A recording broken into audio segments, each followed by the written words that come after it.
David St. Hubbins. I must admit, I've never heard anybody with that name. It's an unusual name. Well, he was an unusual saint. He's not a very well-known saint. Oh, there actually is. There was a St. Hubbins. That's right, yes. What was he the saint of? He was the patron saint of cheat codes.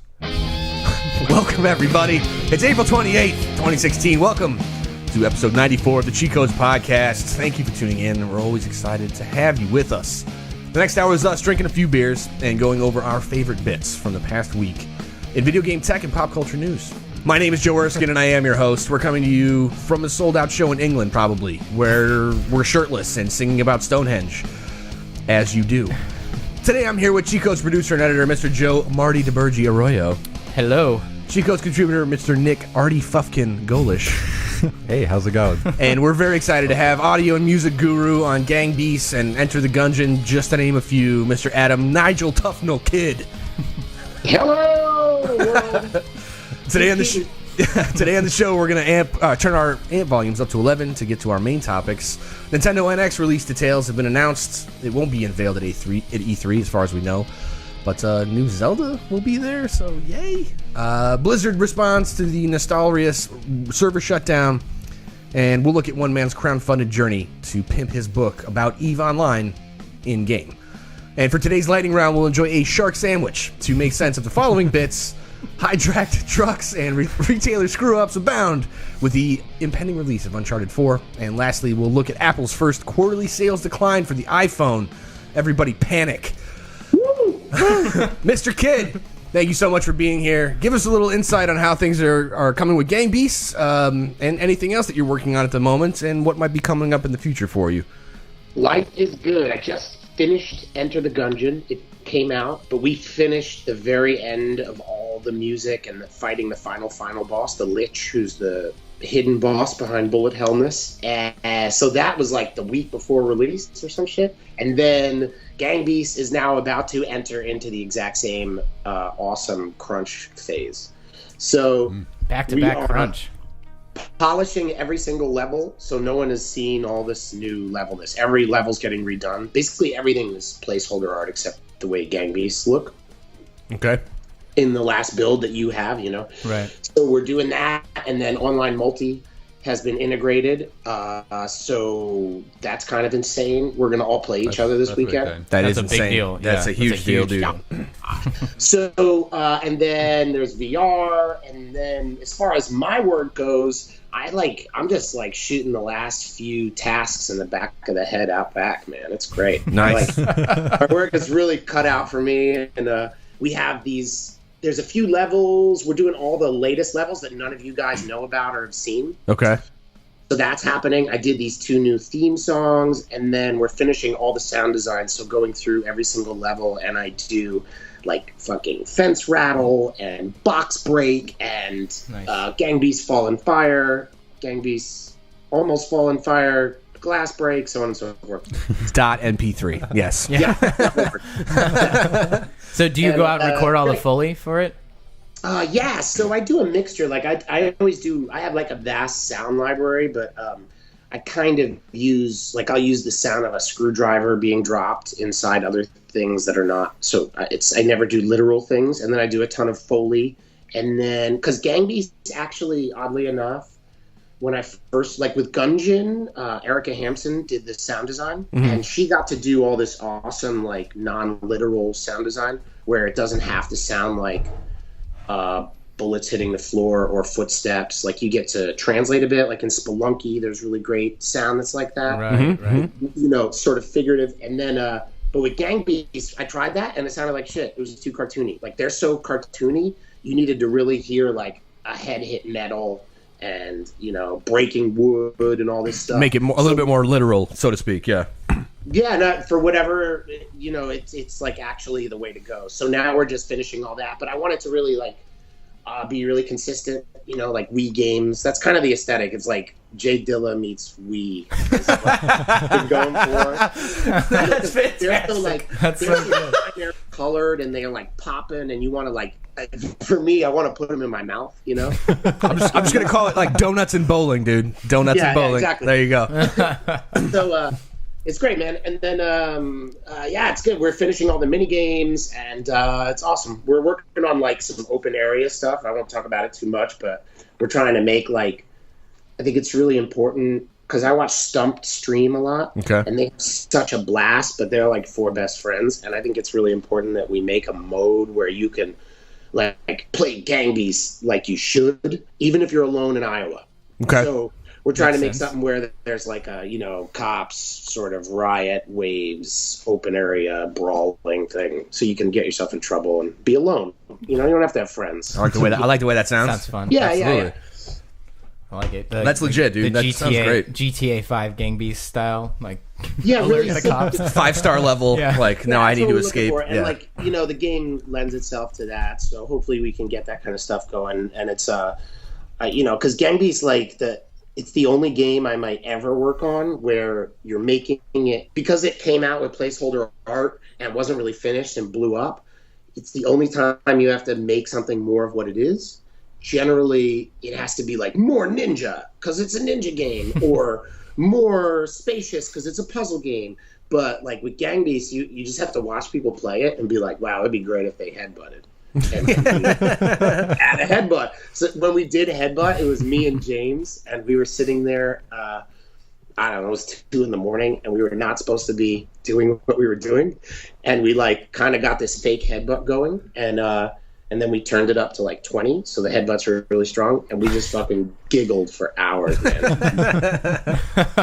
It was like that's probably one of our favorite things about Gang Beasts was just what it does to other people, whether you're watching it or playing it. And, and I mean, case in point was last year at PAX, there was the after party at Hard Rock. At the Hard Rock. Oh yeah. Where you guys busted out the latest build, and I've never like been at a place other than like an esports tournament where it's a room full of people screaming and cheering like at the top of their lungs. Right. I've never seen so many people have so much fun just watching people beat the hell out of each other. You're watching a claymation like wrestling match. Yeah. Dude, it's fucking great. Yeah, and it's the cool thing about like at PAX too is like it's fun. The fun that you have playing Gang Beasts excludes no one. Like it's you can be 6 or 42 and be a SOCOM guy, and you pick it up and you punch your buddy and you're like, But the other thing too is I realized what it is. Like no one designed it this way, but it's when you're watching it from afar, it's slapstick. So like that is somehow this universal. You can be Korean, you can be South African, you can be from North Dakota. And you like will be like, when a guy hits like the truck thing, when you hit the sign on the truck, like that shit is fucking great. Yeah, straight out of a Ben Stiller movie. Or Three Stooges for that matter, or something. Yeah, it's straight up. No, absolutely. And then they never get hurt. They're like little brothers. Because I don't even know this, but the Brown brothers, the guys making the game, they're brothers, obviously. Mm-hmm. But like once I knew that, I was like, that's what this game is. It's like brothers that can never hurt each other. Yeah. No, sounds about right. Perma fight. All right. Well, thank you, man. We're excited to have you on the show. Pleasure. Very quickly, let's talk about what we're washing the episode down with. When we're not climbing out from under a pile of groupies, and when we're not watching a drummer spontaneously combust at a blues jazz festival on the Isle of Lucy, we're here podcasting and washing it down with a few hard-earned beers. So informative. So today we're drinking some 2x4 double IPAs from the capable folks at Melvin Brewing in Alpine, Wyoming. Cheers, everybody. Cheers to you, Adam. Thanks, man. Cheers. All right, so plenty to talk about today. Let's have at it as we do. Topic number 1. So the much rumored and talked about successor to Nintendo's Wii U, the NX, is finally getting a release date sometime in March of next year. However, many predicted its unveiling to be at this year's E3 conference in LA in a very few short months, and yet they've stated that NX will not be on hand at the show.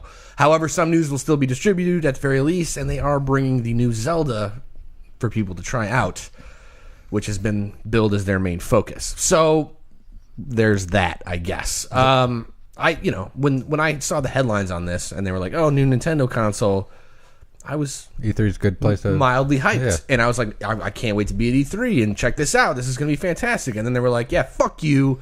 We're not going to be at E3." Yeah. So, well, we will, but we don't care to show you what we right. So, but in the meantime, the Zelda game that's been delayed for the past 2 years will thankfully be on hand. And this goes without saying that like E3 and Nintendo have kind of decoupled from themselves for a long, like, you know, Nintendo has a showing at E3, but it's like they do their direct videos, they do their Nintendo stuff on the side. But I don't know. We're all watching Nintendo's sales decline one after another. They're making a very strong presence on mobile at the moment with Miitomo and then the future Fire Emblem game, and I think there was something else that they're talking about too.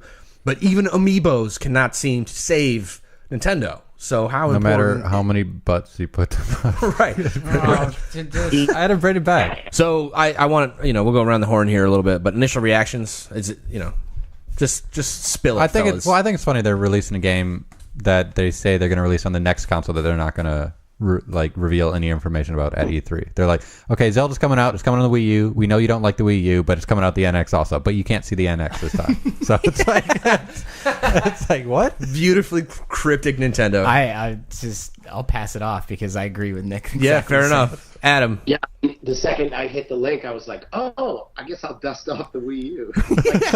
Yeah, literally, man. Like, I haven't touched it since. But I will say, the first game I played till 2 a.m. was a Zelda, the first one, and I'm a sucker. I buy every single one. So, do you guys know what this one looks like? Have they leaked anything? Is it like? Yeah, it's 3D. It's supposed to be open world. It's supposed to be a bunch of things. Like it's Zelda going down, you know, the Uncharted / GT, like open world, but not still linear in a way. But you know, so is this the one that they revealed a trailer for a little while ago, where it was like Link in E3, open world and. Like something came at him and he was like running for a while. Yeah. Something looked like he's on the horse, like just like traversing a giant grassy field effectively, and then he's up on a big mountain top, kind of looking around. But go ahead, Adam. I didn't enjoy the Dynasty Warriors skin. I like both games, but I didn't really dig it. I tried to play, but it was okay. Hyrule Warriors. Yeah. It was right in the middle. Well, so that's the weird thing, right? So they announced Legend of Zelda for the next generation Nintendo, whether it was Wii U at one point or now NX. But like since they announced it, like 3 other Zelda games have been announced and officially shipped. In the meantime, like, you know, like Legend of the Four Swords or the one we were just talking about. But it's just crazy, right? So I mean, look, clearly they're putting the time in to get it right, and obviously with a hardware shift, like there is going to be some sort of you know, stumble across the block to a certain degree. But I mean, with the NX, they're talking about being like an Android NS. These are all rumors. This is all conjecture.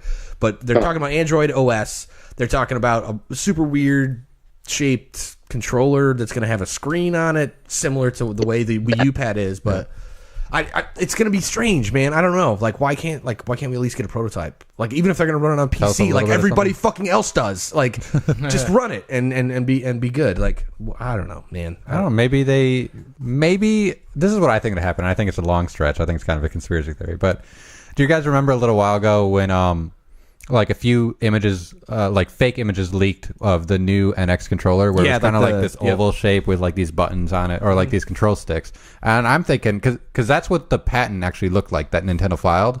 And I bet they're thinking like, oh, we made that, and everybody hates it from these fake images that people saw. So let's redo it a little bit and just see if they can. I don't know. Back to the drawing board again. Yeah, I think that's a long stretch, but I feel like it's. I don't know. Well, you know, it's crazy. In a world where a console is dying and that's all anyone ever says about it, they're choosing to actually ask you to invest in another physical console. And they've done that time and time again. So instead of making all their programming better and becoming like a little less of, there's such a like monarchy, there's still only mostly Nintendo games.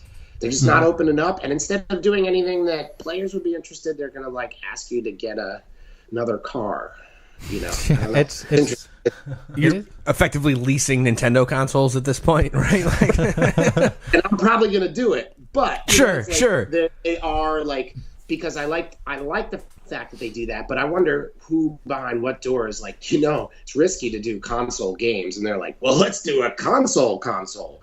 Like they keep choosing to physically ask you to get another console, which is like, you know, somebody's saying it's a good decision, or they just like love doing it. Yeah. Well, they had such success with the original Wii, right? Like it sold better than the Xbox 360 and the PS3. Like they fucking struck gold. Lightning struck. You know what I mean? At that point, and so wait, units or income? Because I'm pretty sure it's units, right? Units. And it was units sold so much less in cost than the other consoles. Yes. So it's really not a fair comparison to make. It's like making the poor man's version of a console, and then one, obviously selling more units because. But look at the current console war, where like people like PlayStation is blowing Xbox One out of the water. Yeah, no, you know what I mean. Yeah, but it just from that standpoint, the Wii was unique in a sense that it created a controller that you didn't have to know how to use controllers to use. So like you would find the Wii in like retirement homes. Like you'd find grandmas and grandpas like bowling together. Yeah. And they have no idea how to use it in regular controller. And then they gave them this giant controller with a screen on it and a bunch of buttons, and it's not going to sell as well because it's more of a niche market, I guess, or something. Like the Wii controller was great because you just wave it around and the game plays. Like it works. Like it was a peripheral or something. Yeah, that WarioWare shit. That was like that was a little rough. You know what I mean, for sure. But at the same time, like let's keep in mind that the Wii remote set the standard for everything that's happening with VR, Yeah, and that was also new tech at the time. That's why I think moms were into it and all that stuff. They had like the yoga board. There was this like, it was power pad, but it was like they were accessing something where people were feeling like they were getting their hands on new technology plus this new console or something. So unless they really do that, which they might be planning, I can't see how it would be, I don't know what they're going for. We'll see. I hope it's interesting. Yeah, no, and I think that's kind of what I was alluding to, is that like maybe they're trying to have lightning strike again. Like they were hoping with Wii U, but now if they go straight to this like in-home console / mobile and handheld hybrid, maybe we'll figure out the best way to, the one piece of hardware that we are doing well right now is still the 3DS. So why not try and incorporate that back into a console, right? So we're all just gonna have to be a little more patient to see what happens in March, I guess. Well, there's the final thing that you had up there on the prompter. The what if this is a if it's just a stupid marketing ploy in the sense that like they're telling everybody that it's not going to come out at E3, but then they like the curtain goes up and it's like, hey everybody, here's the NX. I mean that's like best case, right? But it's also a dumb Mario pipe dream. So there you go. I feel like the best case would be Nintendo saying, "Oh, we're actually going to release all of our stuff on like mobile or like on the Xbox or the PlayStation. Like, here's all of our IP. Here's Android Mario, and everybody's going to buy it. Like, if Zelda came out on your phone, you'd probably buy it. Like, it wouldn't. Everyone would buy it. I would buy it. It's a great IP. Like, it's I have awesome. Chrono Trigger on my phone right now, and just because. What about Zelda Maker? What if they drop Zelda Maker and don't tell anyone? Fuck, that's all right. I'm all right with that. Yeah. Number 2. As many know, a vanilla World of Warcraft server named Nostalrius was ordered to shut down by Blizzard back on April 10th. Despite a 200,000 person petition from fans that was delivered by former World of Warcraft team lead Mark Kern to have them review the decision, Blizzard's finally spoken out, and it's standing by its decision, unfortunately, and they're still trying to work out some plans to maybe placate these OG users. It's probably not what you think or hope for, but let's maybe get up to date. If you're curious about more information on this entire story up to this point, feel free to check out our 92nd episode with our guest Marcus Lato, talking about the Nostalrius server and everything that happened and why it all shut down and why he thought it was fucking dumb of Blizzard to do so. He called him out. It was pretty great. But this is our follow-up conversation. In the meantime, the Nostalrius guys printed out 5,000 pages of the 200,000. I don't know why they used a smaller font. That would have been easier, right? But or emailed it. Or emailed a PDF. PDF that fucking thing. Jesus Christ! Who wants to carry that banker's box of documents up the steps and be like, oh, hey, like it's a grand gesture, but we're still gonna tell you no. You know what I mean? So whatever. Mark Kern delivered this petition, recorded a video of him reading it. They played it on at Soda Pop and TV's channel. It was a very orchestrated and profound gesture to try and kind of like plead with Blizzard to get them to, reverse the decision or at least kind of open up some sort of vanilla server maybe in the future. Blizzard said "fuck you," much like Nintendo did in regards to the NX reveal, but. This does not go without saying, though, that Blizzard is they are having talks behind the scenes and internally saying that having a more refined or I forget what the term that they use is. I think I wrote it in the script, but it doesn't matter at this point. a pristine realm. There it is. They want to have where they're going to cut off a bunch of the features and provide something that sort of resembles the vanilla World of Warcraft experience. Yeah, I think the way you shone a light on Blizzard, you in your rant right there, was a little more negative than I guess I would have given them credit. Give it like that. The I don't want to be totally negative because there is some positive here, but I mean, they said no. You can't be upset at them because they're protecting their legal rights. So it sucks that they have to that they have to shut this stuff down. It's cool that they're trying to figure out a solution, but I also read in the articles a lot of the people that are on Nostramu or something. Nostalrius. Yeah.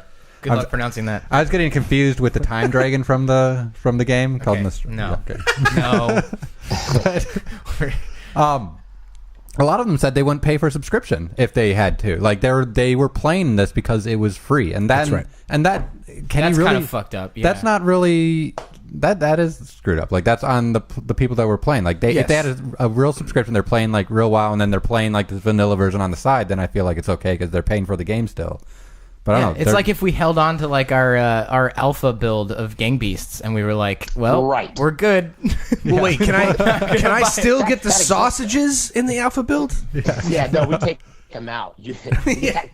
There is that free original build that people still stream. It's not like sometimes it's Chechnya, but sometimes it's a guy in Montana, and they're it's on Pirates Bay or wherever, and it's the original thing, and it's the one where the graffiti is on the wall in the tutorial. Yeah. It's the first one, and they still are ripping it constantly. I have a Twitter feed, excuse me, and it's always popping up, man. You can't that's going to be there forever. And apparently, they ripped Gungeon God bootlegged. It was on Pirates Bay the day of release. Wow. So you can just hope that you're on the crest of the wave, because the wave is definitely upon you with anything.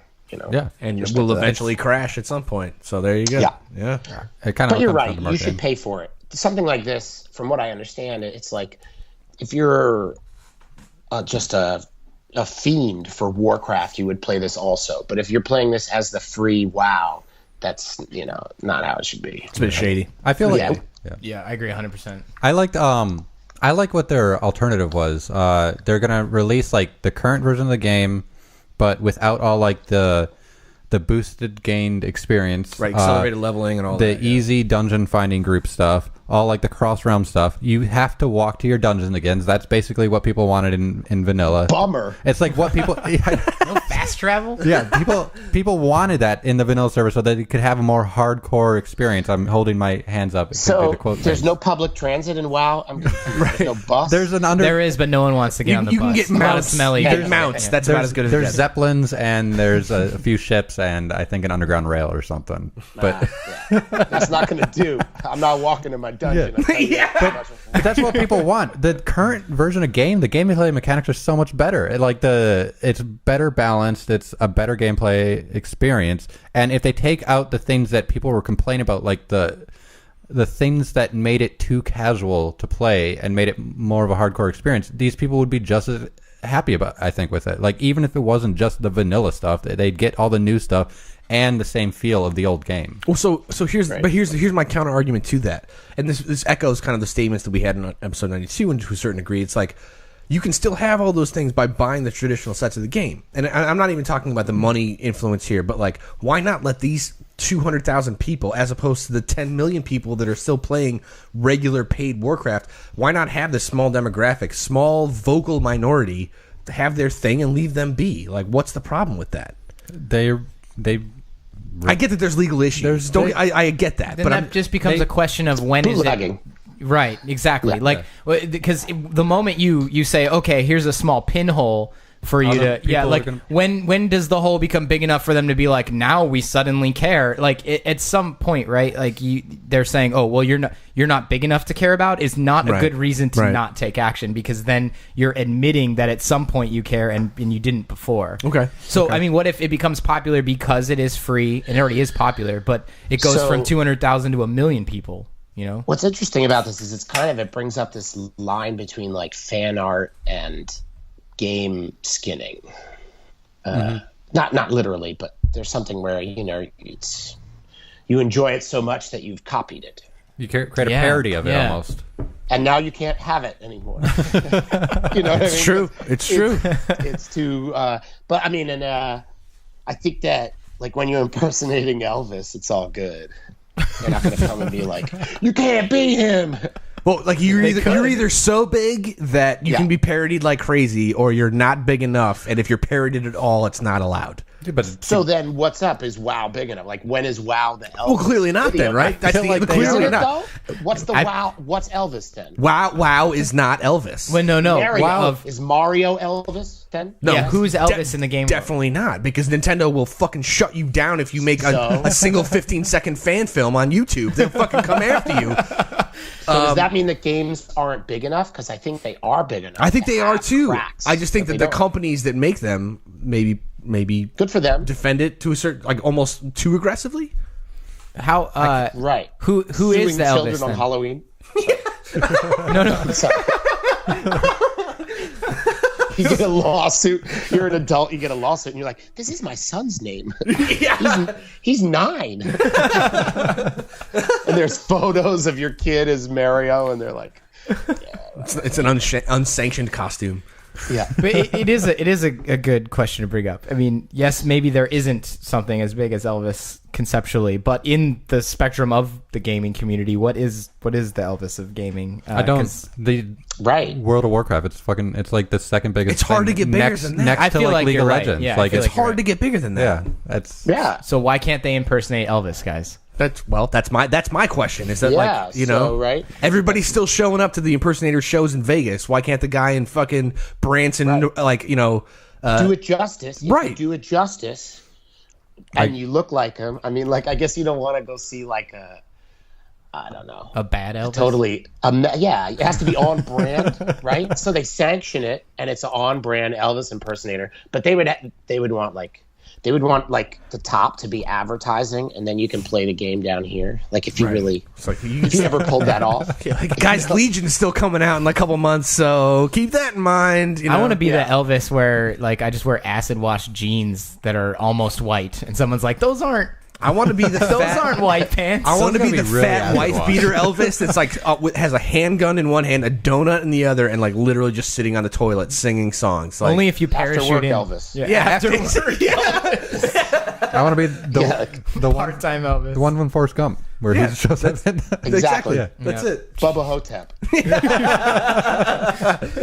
Well, I think it's hilarious because we just kind of we defended Blizzard, and then when we made the Elvis parody, we were just like, Oh, that makes sense. Never now. mind. Yeah, we're okay with that. not really, but I don't know. I'm still on Blizzard's Well, side. I think. But. it's a that's like high level Yeah. talk about Right, branding and right. suing. But I think that in reality, you can't fuck with Nintendo and those companies. They're huge, and they're property. But I do think that the most valid thing is like the fan art versus infringing on property rights is probably the most sensitive thing there. That this doesn't really exploit because everyone seems to be playing nice, but you know, in the future it might get weird. Yeah. I mean, I think there's to a certain degree people were taking advantage of this server because it was free.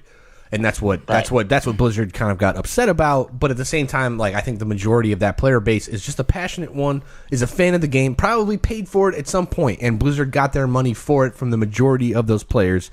Right. I'm making a very grand assumption here, but you know, that's one that maybe easy to make. I don't know, but I like the fan art parody argument in a sense because people had to modify the servers and code a little bit to actually be able to handle dude. it. To actually handle just real. a number of people on it. Like, is that a parody of World of Warcraft? Is it a modified version? At what point can I modify a game and make it a parody of it? Or is that even a parody unless I built it from scratch? Sure. I guess. So I sure. don't know. No, it's a great question. well, that goes into the mod domain, which is always an interesting discussion, no matter how you slice Yeah. it. Yeah. But I mean, brass tacks here, like Nostalrius is going to stay shut down, but Blizzard may or may not come up with some sort of solution that will pacify these 200,000 petition signing fans that want some sort of vanilla version of World of Warcraft. And I think Blizzard would be stupid to alienate these people. I think they should try and do something, but that's me being the Bernie Sanders of this conversation, I guess. But in the meantime, Right. I don't know. We'll see what happens. Yeah, we may not get our like circus cookies, but we'll get our animal crackers. Sure. Almost what we wanted. What's the difference between a circus cookie and an animal cracker? Frosting. Oh, okay. Number 3.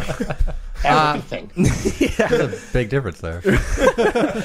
2 years ago, Andrew Groen, I hope I'm pronouncing that right, a freelance writer, started a crowdfunding campaign to write a book about the in-game history of EVE Online. I can feel Nick's boner from here. And the key players... That's what she said? ...that are making it all happen. He went on to raise more than $95,000 through crowdfunding and has recently appeared at East Fan Fest this past weekend to help promote the book ahead of its time. But also to help keep promoting said book, he decided to go on a book tour within the game itself, which is kind of fucking brilliant and weird and amazing all at the same time.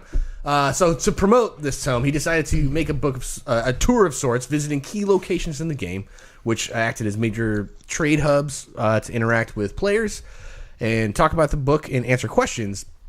The thing that he was not counting on was that the nature of this game is insanely diabolical and very dastardly. There's a lot of double dealing and scams happening. He's going to the major trade hubs, which is the systems you don't trust people in, right? Because they're scammers, right? And then he starts with "Trust me, buy my book." Right. So let me tell you this story about EVE, the game you're playing. And so he was greeted with a lot of skepticism for sure.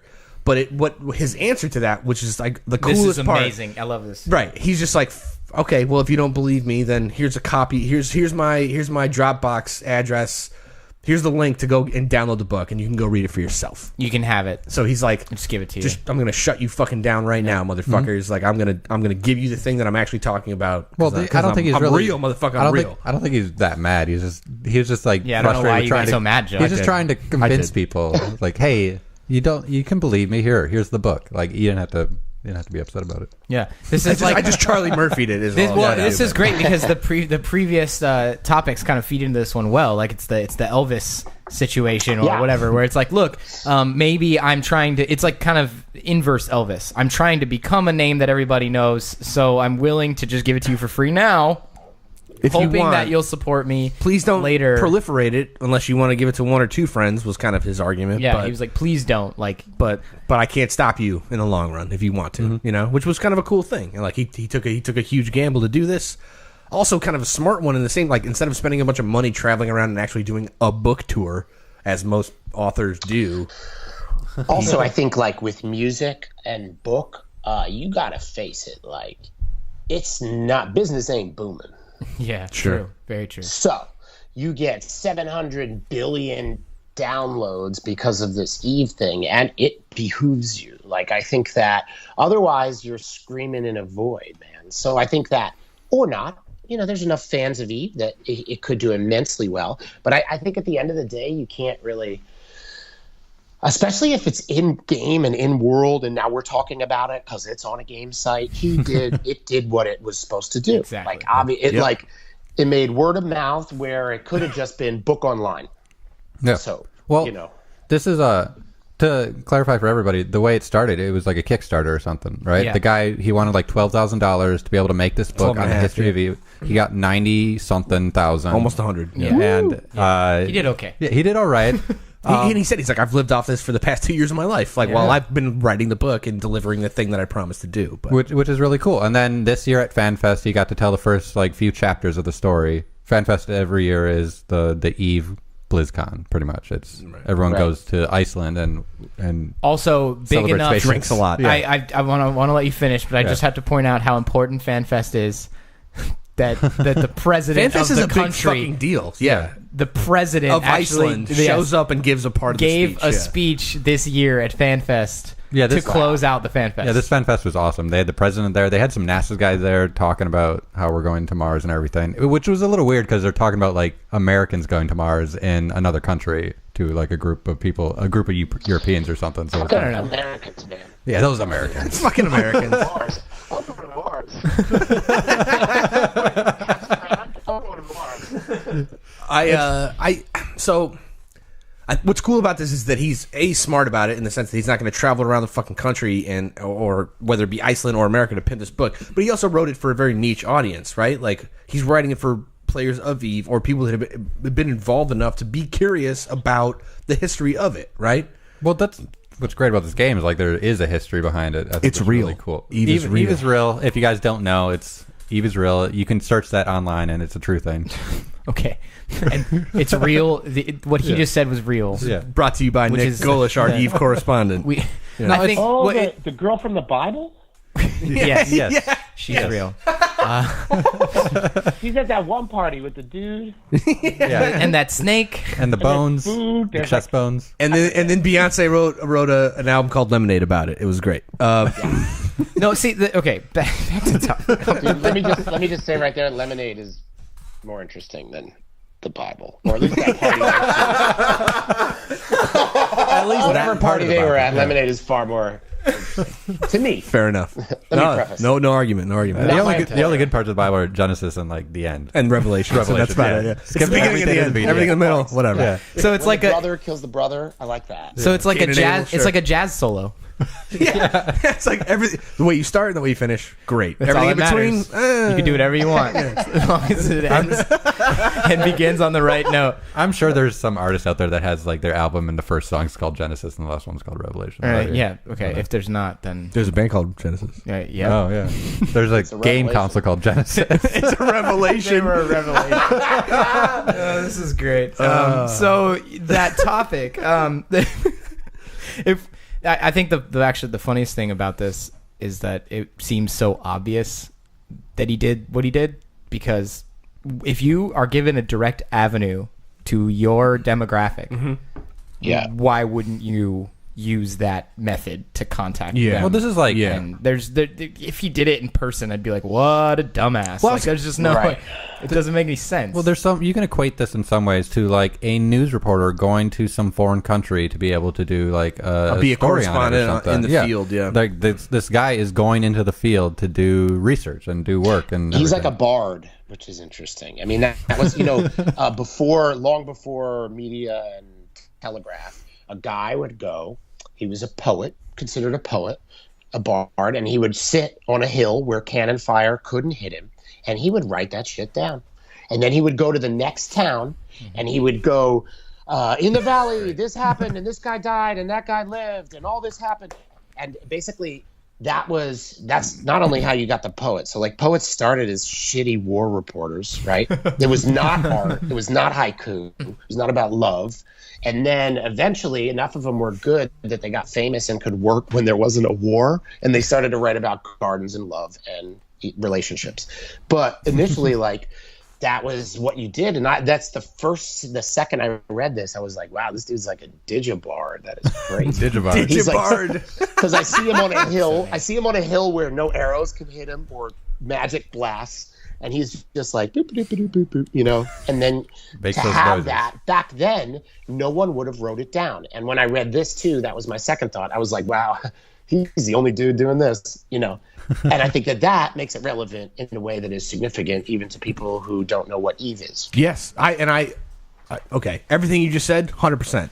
Yeah. Keeping it 100 right here. Full on, dude. No, I think that's the Bard analogy and correlation is absolutely appropriate, because I think this is exactly what this guy's done. And to go out there and seek a community support to do it, even when it's this untrustful and this skeptical, and to still accomplish it, and then be invited to FanFest by CCP, the makers of Eve, to come in there and like share his fucking story. I don't know. Awesome. This is super fucking cool. Like, he didn't share his story. He shared Eve's story. No, Eve's story. Cool. But he also talked about his. He did share his story, right? Like how he put it together. But so as long as it's written well, let me just also say. Also, it's supposed to be very well written from what I've heard, and that was why. Because the thing is, he wanted a more sustainable situation here, so his goal is to continue writing books, and he already has plans for a second one. And so he knew that if he wanted to be a voice for the community in that way, that he needed to get the community to trust him, that his first book is good enough to write the second, even if it meant giving it out for free. Right. And that the community has responded resoundingly with positivity about how he captured these battles and stuff. And the fact that like CCP has Yeah. gotten behind him in a sense, at least Right. like we appreciate what you're doing. We're not necessarily sanctioning it, but we love that this is happening.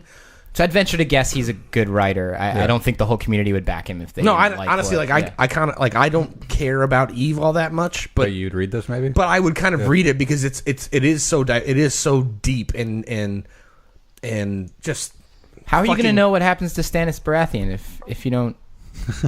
Yeah, you don't read his Joffrey. book. you're confusing Joffrey. you're confusing your fucking universes. Are you sure?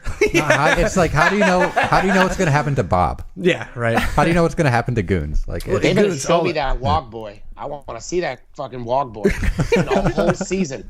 He walked into the cave. There was a wizard, and then they don't show you nothing. No Wog Boy the whole season. I want him to have like a beard, and like a scar across his face. I can't wait for the Wog Boy reveal. I think it's Cyborg legs. It'll never happen. Cyborg like He's riding Hodor. He's got like some kind of Hodor's like just a fucking Hodor he's like a mech, centaur at that point. And, yeah. Hodor mech? Hodor mech. Hodor mech, dude. Oh fuck. Inside Hodor. That's gonna be great. I feel like we got like 10 different possible episode titles in the past like 30 seconds out of that. Hodor mech is pretty. It's like Krang from the Turtles. You just get inside of Hodor and your little brain controlling. Well, what was the guy from fucking what was this Schwarzenegger movie about going to Mars? Oh, Cohagen. Quata. You're talking Yeah, about Quato. Yeah, the guy that came out of the guy's stomach. Quato. Same thing. Quaid. Yeah. Give them the air, He's like, Cohagen. Quaid. He's got a pointer finger. That's it. All right. We're going to somehow move on from that. I'm not sure how that's going to happen, but we're going to do it. All right, everybody. It's time for the lightning round. Here's how it works. We're going to take 2 quick topics and give each member of the panel a minute to chime in, uninterrupted for the most part. At the end of each minute, we will award the panelists a quantity of some type of points based on 0 things in particular. So, topic the 4th or the 1st, depending on how you look at it. So, between some retailers getting some dates wrong and a GTA-style heist of a truck shipment of the game, Uncharted 4's impending release is off to a very interesting start. Is this just a very controlled hype/ploy on Naughty Dog's part? Is this an actual issue? We're curious. Copies of the game are out in the wild in the UK. People can be playing it, although there's some online features that you won't be able to access until its official release on May 10th. In the meantime, let's talk about Uncharted 4 and why people are that fucking hyped to the point where they're gonna fucking Fast and Furious the shit out of a trailer truck full of the game, right? Mr. Arroyo. Oh, hi. I'm gonna give you the first dibs. I know you love Uncharted, so Okay. set us up properly. Okay, this has nothing to do with Uncharted as a game, though. It just has to do with the company and the acts against the title. You're wasting your own time right No, now. I'm not, because I just don't think it has anything to do with it. I think that they are isolated incidents. I don't think that this is some crazy ploy, but I think that there's no such thing as bad publicity. So we're talking about it on this show. It was not that means it's great, but but it was in the news. Everyone's talking about it. They want to know, whether or not it is ruining their sales. But now they're thinking about it. So it's kind of like a really unfortunate situation that's not really going to have a terribly bad outcome for them. So I say, the more heists, the merrier. So steal all the Uncharted 4 you can get. Yeah, if you can just steal all of them, Honor among thieves. then they'll be super popular. Right, isn't that a title of one of the Uncharted? I was hoping somebody else would do the whole like Nathan Drake being a thief thing. Yeah, I got it. All right. It's a I did thief's it. end, I just buddy. did it. Did I? I know. Yeah, honor among thieves. Anyway, all right. So I'm gonna award you. Oh, Thief's End. That's what it's called. Yeah. Good one. Way to catch up, Nick. I will award you 1 stolen copy of a region-locked British version of Uncharted 4. Terrible. Yeah. So even if you got it early, you couldn't play it, but that's fun. I would have given him an Ark of the Covenant. So my minute sucked. Okay, moving on. No, not at all. I wanted to give you what you wanted. It's fine. Mr. Gullish, give me a minute, please. What do I guess I have to say about this? I've never played any of the Uncharted games. I've seen. I heard they're basically Indiana Jones, but with dual stick controls. Okay. As opposed to Indiana Jones without dual stick controls. That's what I heard about it. It looks great. I mean, the fact that people are stealing it. I mean, I honestly understand that this game is really hype, and the next one that's coming out is going to be like the last one, I think, until the next publisher picks one up. But probably that people are really hyped for this game. Like, it looks great. It looks like it's going to be a lot of fun. The other ones look like fun too. So people are stealing this, like you said, Fast and the Furious style. So I don't know. It sounds like they're hyped for it.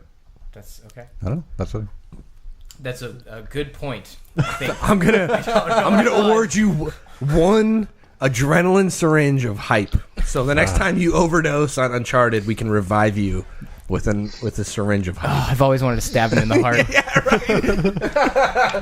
All right. That brings me back to The Rock, and that gives me nightmares. So here's the thing.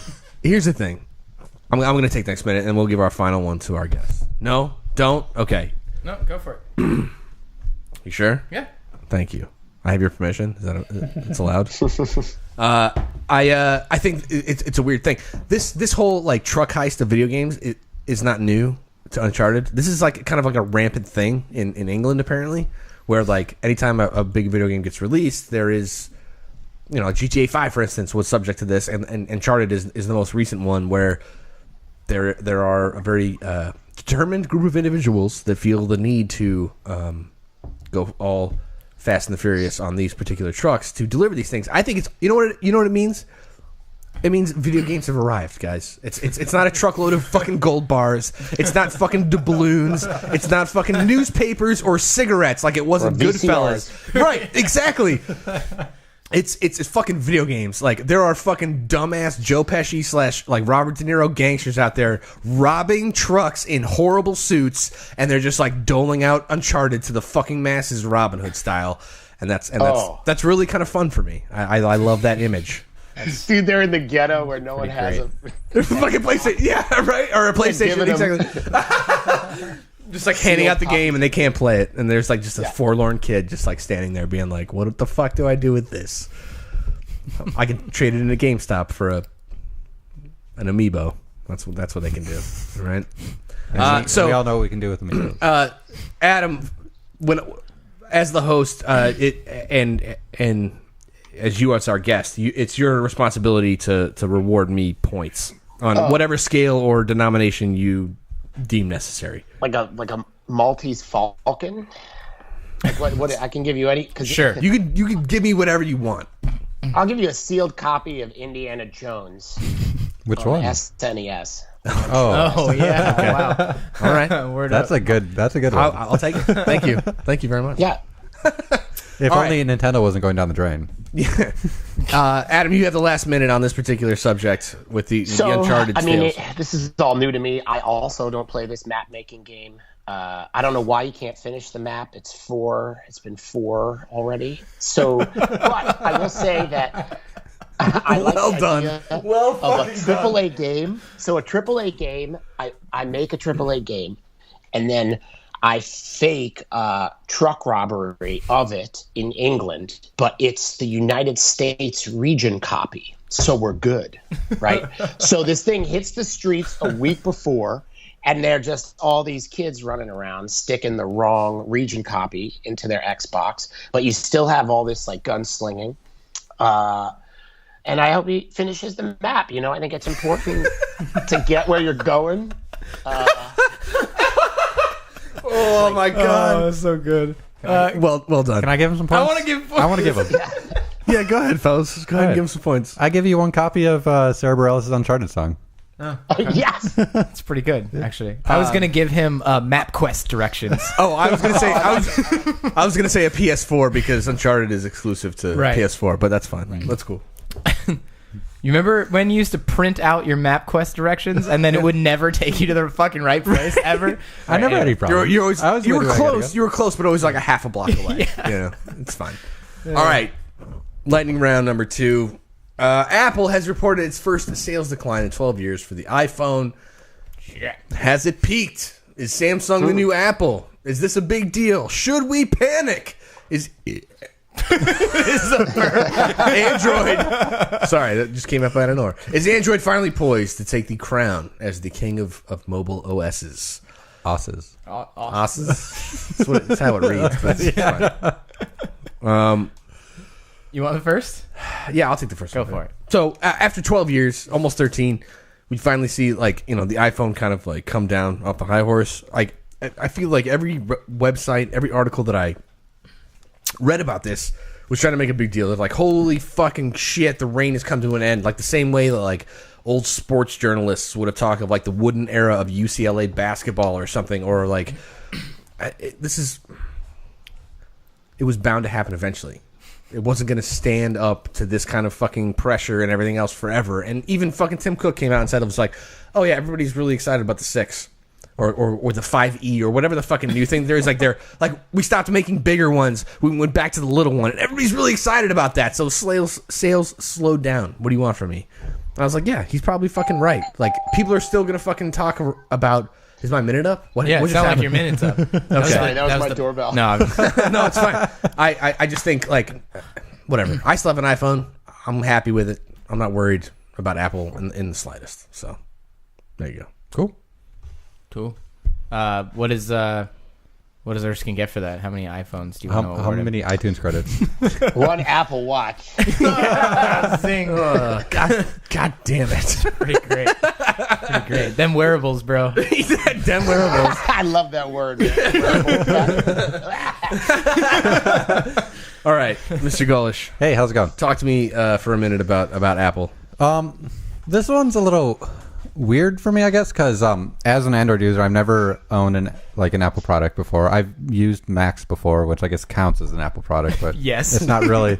It's not in really a very weird way. It's not really an iPhone. I mean, there's a huge community that uses iPhones and iPads and all that crazy stuff that I don't understand because I'm an Android user. But are they on a decline? I have not been paying attention. I don't care about what Apple's been doing. I don't know what is wrong about this current version and what is wrong, what they did wrong with it compared to the last one.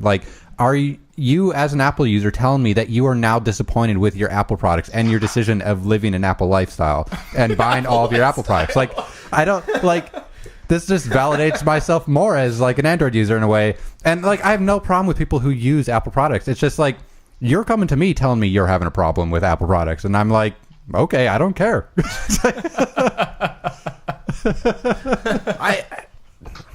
Shit. I can't argue with anything you just said. I'm going to award you a fancy leather case for your Android phone. How's that? Yeah, I was going to say, give him an Android phone. One. Mr. Arroyo. Give me a minute.